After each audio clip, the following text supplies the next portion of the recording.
భద్రాచలం వద్ద అదనపు వంతెన నిర్మాణ పనులను ఫిబ్రవరి నెలాఖరు వరకు పూర్తి చేయాలని రాష్ట్ర వ్యవసాయ, మార్కెటింగ్, సహకార శాఖల మంత్రి తుమ్మల నాగేశ్వరరావు జాతీయ రహదారుల ఇంజనీరింగ్ అధికారులను ఆదేశించారు.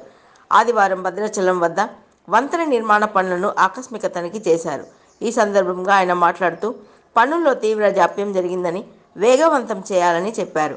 బ్రిడ్జి నిర్మాణానికి తాను 2015లో శంకుస్థాపన చేస్తే నేటి వరకు పనులను సాగదీస్తున్నారని అసంతృప్తి వ్యక్తం చేస్తూ తక్షణం పనులు ప్రారంభించాలని చెప్పాడు.